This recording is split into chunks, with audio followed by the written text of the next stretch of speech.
बातम्यामध्ये सदैव अग्रस्थानी आणि महाराष्ट्रातही नंबर 1। आपण पाहत आहात महाराष्ट्र न्यूज 1। बोगस सोयाबीन बियाणे प्रकरणी शेतकऱ्यांना तातडीची मदत द्या, दोषी कंपन्या ब्लॅकलिस्ट करा, आमदार हरीश पिंपळे। मूर्तिजापूर तालुक्यासह जिल्ह्यात निकृष्ट व सोयाबीन बियाण्यांमुळे शेतकऱ्यांचे मोठे नुकसान होत असल्याच्या पार्श्वभूमीवर आमदार हरीश पिंपळे यांनी राज्य शासनाकडे तातडीने आर्थिक मदत देण्याची मागणी केली आहे। नुकसानग्रस्त शेतकऱ्यांचे पंचनामे करून भरपाई द्यावी, तसेच दोषी बियाणे उत्पादक कंपन्यांना ब्लॅकलिस्ट करून त्यांच्यावर कठोर फौजदारी कारवाई करावी अशी मागणी त्यांनी केली आहे। भविष्यात अशा घटना टाळण्यासाठी बियाण्यांच्या गुणवत्तेची कठोर तपासणी व वितरण व्यवस्थेवर प्रभावी नियंत्रण ठेवण्याची गरजही त्यांनी व्यक्त केली आहे। संपादक इस्माईल शेखसह प्रतिनिधी श्याम वाळस्कर, महाराष्ट्र न्यूज 1, मूर्तिजापूर।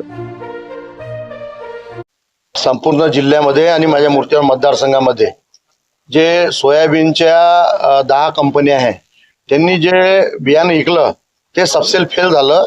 त्यासाठी आपण आज बैठक ठेवून शेतकऱ्याला न्याय देण्यासाठी आज मीटिंग ठेवली होती।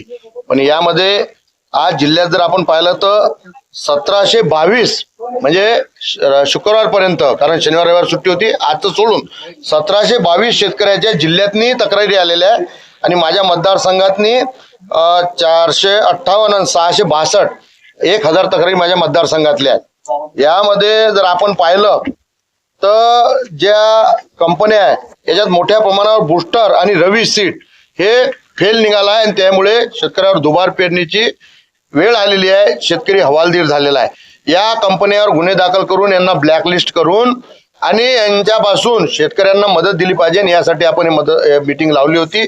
पण यामध्ये एक गोष्ट प्रकर्षाने जाणवलेली आहे की अकोला क्वालिटी कंट्रोल आणि तालुक्यातले क्वालिटी कंट्रोल जे आहे हे 15 एप्रिलला सोयाबीनच्या बॅगा आल्या होत्या। यांनी ते नमुने घेऊन हे प्रयोगशाळेला द्यायला पाहिजे होते। काही प्रयोगशाळेचे नमुन्याचे रिपोर्ट बी उशिरा आले आहे। तोरक शेतकऱ्यांनी माल कृषी केंद्रावर विकत घेतला होता।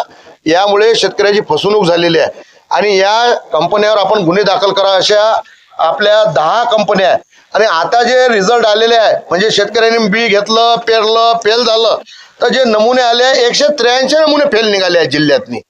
म्हणजे फेल बियाणं अकोल्यात विकल्या गेलं, याच्यात कृषी विभाग आणि क्वालिटी कंट्रोलचं हे फेल्युअर आहे। म्हणून आज जे शेतकऱ्यांच्या साठी काम करण्यासाठी ज्या लोकांना बसवलं आहे त्याच लोकांनी शेतकऱ्याला फसवलं आहे असं म्हणायला हरकत नाही, कारण कंपन्याचे यांचे लागेबांधे आहे। आणि आज आपल्या इथं कोटीच्या वर बोकस खत पकडल्या गेलं। त्यांनी जे गुन्हे लावले ते गुन्हे नॉर्मल लावले। आता त्यांनी रिपोर्ट पाठवला तिकडे लॅबच्या इकडे, अजून आलेला नाही आहे, तर त्यांच्यावर फसवणुकीचा गुन्हा दाखल करा। आणि या संदर्भात मॅडमनी कंपनीवाल्याशी बोलून 3 दिवसात शेतकऱ्यांची नुकसान भरपाई ज्याच्या तक्रारी आल्या, ज्याचे पंचनामे झाले त्या शेतकऱ्यांना मदत करावी, अन्यथा या कंपनीवाल्याला ब्लॅकलिस्ट करू, गुन्हे दाखल करू। या कंपनीचं बी आपल्या अकोला जिल्ह्यात पुढच्या वर्षी खपू देणार नाही।